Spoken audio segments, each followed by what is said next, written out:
Hi, I'm Tiffany Garvin, holistic health and energy coach and creator of the Perfect Healing System. I'm also a returned missionary.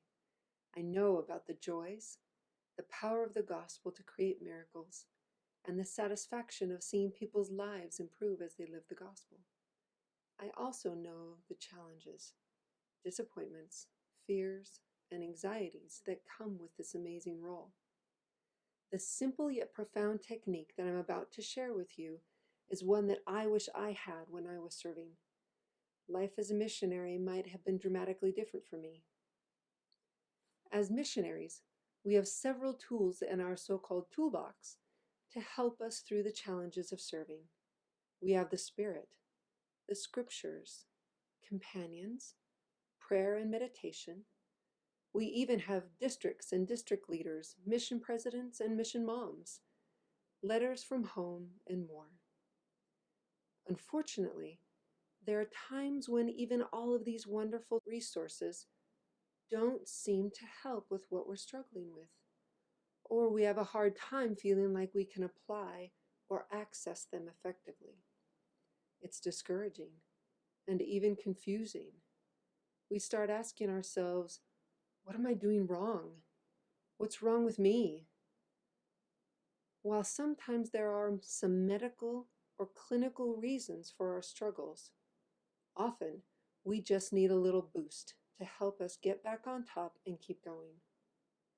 Follow me as I share with you this simple yet profound technique that I use every day and teach others to help them with their challenges in the moment and proactively to gain better control of themselves and their lives.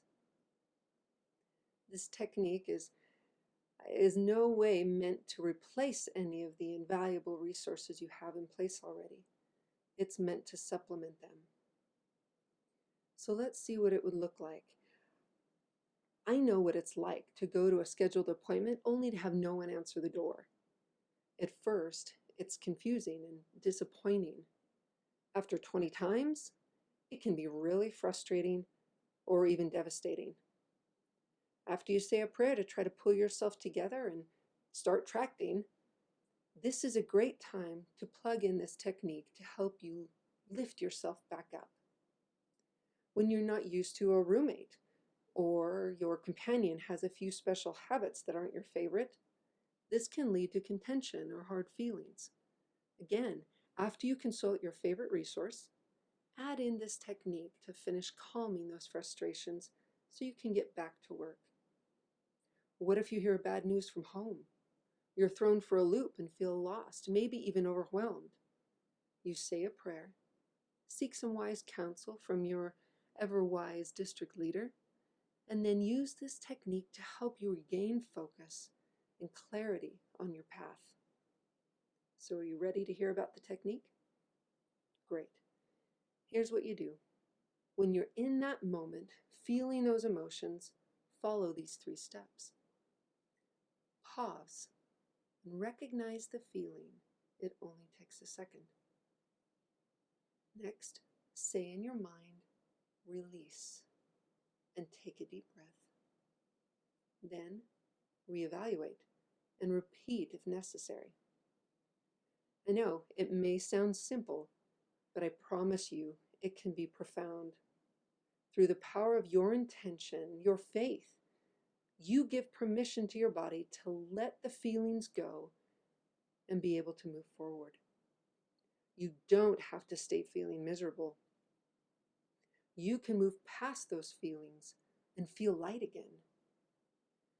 I believe, from my own experience, that this is a way to access a portion of the atonement's healing power, and that using this technique helps open ourselves to the Savior's influence. Understand me clearly, this is not a way to alter the Lord's will or force Him to help us, but it does allow us to receive His help in the way He knows best and to the extent that we are ready to receive it. Like I mentioned before, if I had this technique on my mission, the anxieties, fears, disappointments, and frustrations wouldn't have got to me as they did. As I have applied this technique in my life since then and helped others do the same, I've discovered that life becomes easier to manage. Not that things around us necessarily change, but that we become more capable of dealing with them. You know what I mean? When we can change and manage our emotions as they arise, we can stay clear, hopeful, and sensitive to the whisperings of the Spirit. We can respond to life instead of react to it, and not get sucked into a downward spiral that can take us out of the game. So, when you're in a moment and you need to regroup, use this simple technique to move forward with more hope, clarity, and peace. So here's a quick review. When you're struggling with something, stop and feel the emotion. Then think, release, and breathe. Then see how you're doing and repeat it if necessary. A great thing about this simple 1-minute meditation is that not only can you use it to help you respond better to what life throws at you, you can also use it to proactively help yourself before things go downhill. If there's a limiting belief or a negative thought or a heavy emotion or a painful memory or even a physical discomfort that you want to eliminate, just follow those same 3 steps as many times as necessary.